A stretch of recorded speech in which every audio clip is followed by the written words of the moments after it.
Good morning, day 2 of DIY Cornwall trip. Sunny day today. Sana maganda rin yung magiging resulta ng mga pictures. And sana hindi umulan, especially.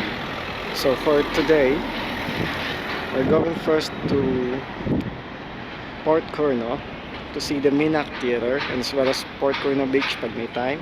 And then from there, pupunta sa Land's End to see the southwest point ng England or ng Cornwall, you can say. Right, tara, just waiting for the bus. Just enjoy the ride. Kung napanood niyo ang last vlog ko, which is about day 1 of our DIY Cornwall trip, perhaps you've came across Penzance dun sa video. Kung hindi mo pa napapanood, there's a link for the video in the description. Penzance Town Center is not only a transportation gateway, but also it is a lively shopping and food hub.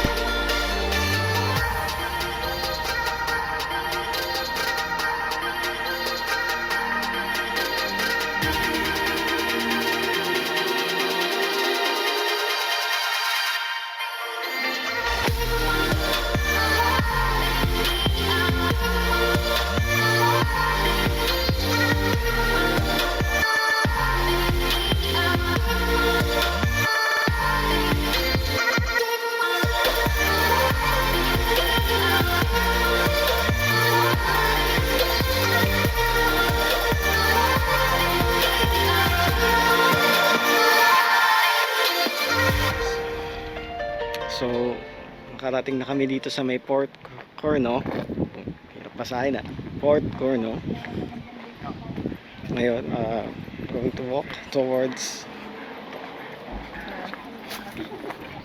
Minack Theater. So, 2 parts na pwede puntahan dito. Yes, especially yung Minack Theater, open air amphitheater. Yan, nakita nyo. Then as well as yung Port Cornwall Beach. So pwede paakyat pa doon. Then meron ding pathway papunta sa beach. So from the bus stop, mahabang lakad pa rin gagawin. Medyo uphill walk. Mga sasakyan yung dumadaan. And hopefully hindi ako bibigoyin ng makikita ko mamaya. Kasi from the pictures na makita natin, maganda talaga yung lugar. And very picturesque. So, sana maging ganda yung maging worth it din yung pagpunta mismo, yung pag-akit. And so far, maganda yung nag-aabang na view sa atin. So, tara, let's see it.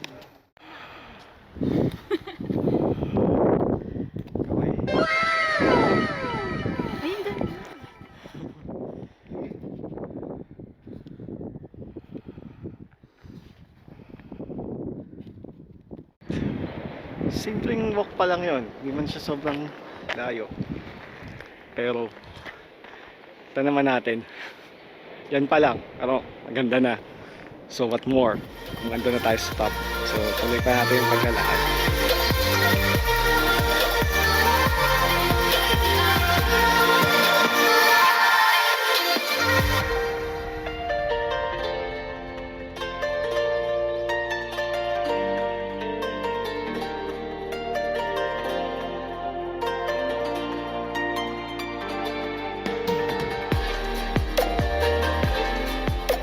And after like 15-minute trek, pero naging 30 minutes dahil sa mga kasama natin na gusto magpa-picture.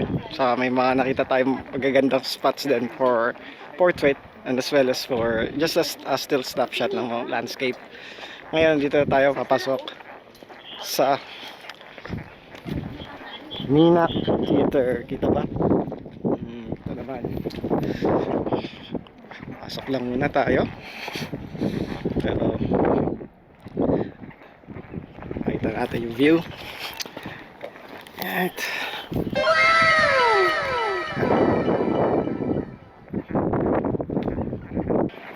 how awesome the view is.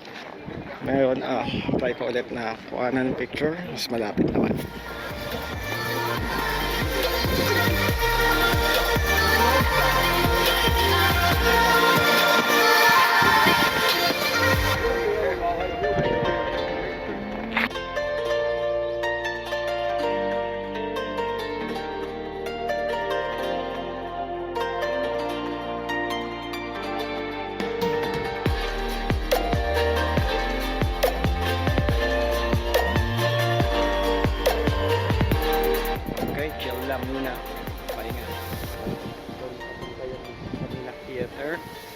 Doon papunta yung Minack Theater. And then from here, from the left naman, kami yung beach. Tapos yung view ko sa harapan. Ko lang.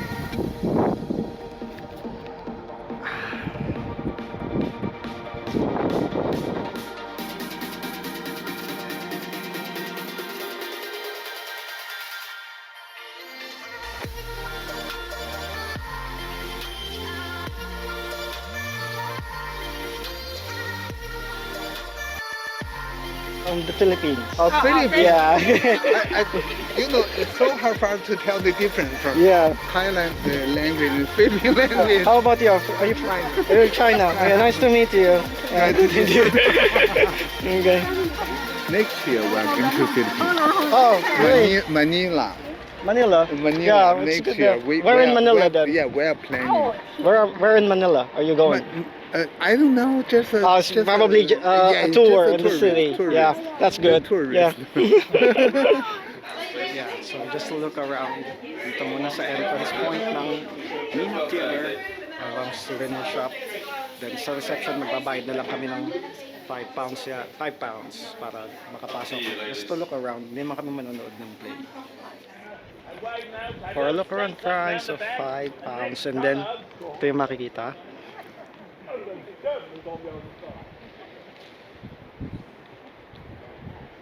Pwede na rin. Kasi it's still expensive kung i-convert din to peso. Pero pasok na siya. Very worth it. So, kami kung malayo yung pinanggalingan. Tapos ganito yung makikita mo. Very good. The Minack Theatre is an open-air amphitheatre which houses the great talents of Cornwall in the music theatric scene, not only to tourists but also to their natives. Nanonood ka ng musical play, tapos habang nanonood ka, tanaw mo pa yung Atlantic Ocean. Ganyan katindi. Ice cream muna. Enjoy the view.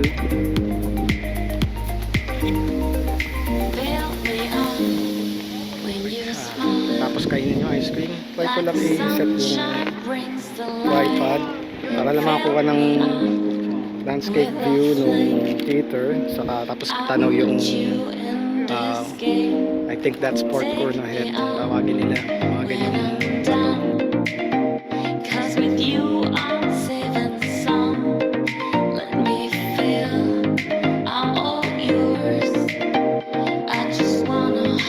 So ipapractice pa yung mga kasama sa play. Tapos mamaya siguro mag-start na yan kasi until 12:30 lang kami pwede dito. Ayun, so okay naman yung 30-minute to 40-minute na stay dito sa Minack Theater. Unfortunately, they're gonna start soon. So sinisimulan na nila i-close saka i-vacate itong bleachers. Kung bleacher man ang tawag nila dito sa England. So punta na kami diretso sa Land's End for the next destination for today. Mga 1 oras din ang biyahe by bus papuntang Land's End. Habang biyahe, pwedeng sumakay sa mga overhead buses tulad ng aming sinakyan. One eternity later.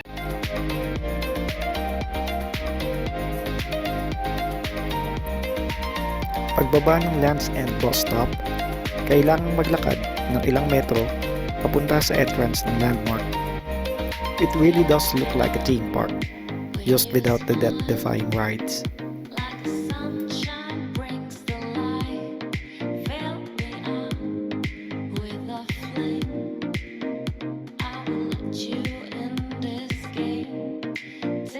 Ang kulit.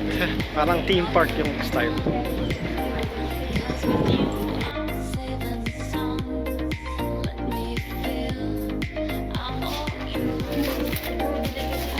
Sambuca. Candies with a kick.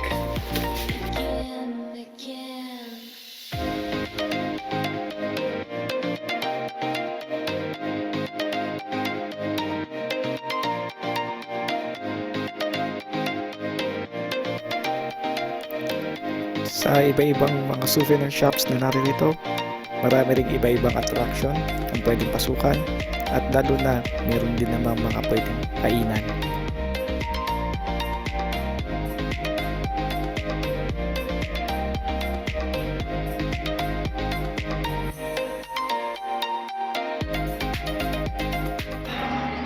Alright, so try na natin yung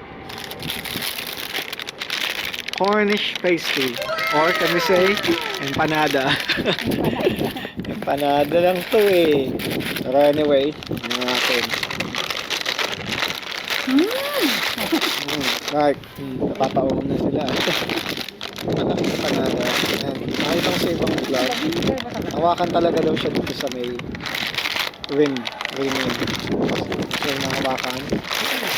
So it's time na. Binigal ang binigal. Ano mo dyan? Lasang tinapay. Kasi tinapay pa lang nakagat ko. Angel's Burger. Kagat, tinapay lahat.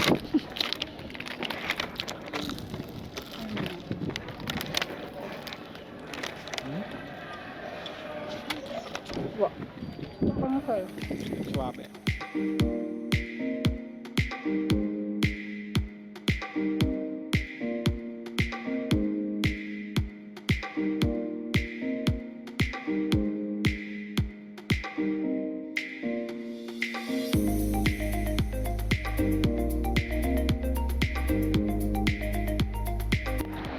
So ito, kumapit kami dito sa may first and last get house. Pero ito, mas maganda ang view niya para sa amin. When you smile like the sunshine brings the light, fill me up with a flame. I will let you in this game. Take me up when I'm down, 'cause with you I'm saving some. Let me feel I'm all yours. I just want. Tapos na tayo kumuha ng mga photos dun sa edge ng malapit dun sa first and last house. Pabalik na kami ngayon sa bus stop. Next stop naman, we'll try to go to St. Ives and then have dinner as well. Sana may maganda ring spot doon. Kasama mo na yung magagandang spot. Yun tayo eh. About an hour and a half bus ride from Land's End, makakarating tayo sa St. Ives. Habang nasa biyahe, we can have a majestic view of the sea.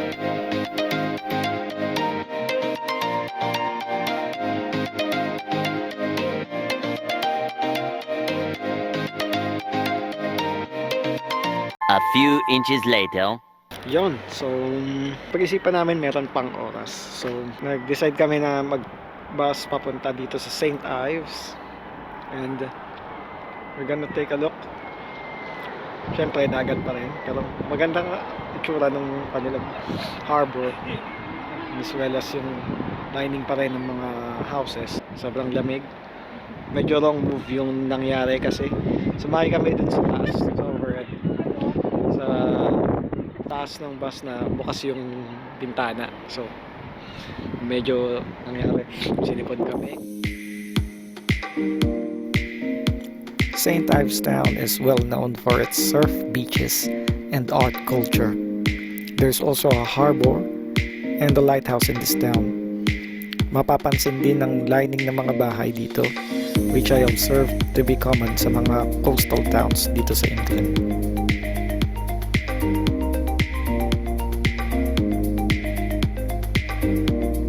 So yeah, makikita nyo tong sign na to dito. May napanood akong isang vlog nakaraan before kami magpunta dito sa Cornwall.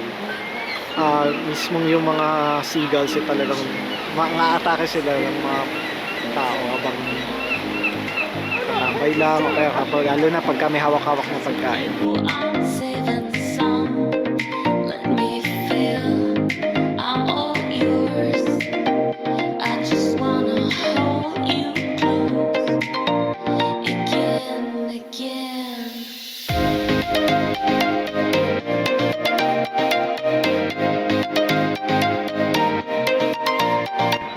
Meron namang ibang boat trips, bahala na lang kayo. So usually ito, yung Seal Island, 14 pounds para sa adult, child 10 pounds.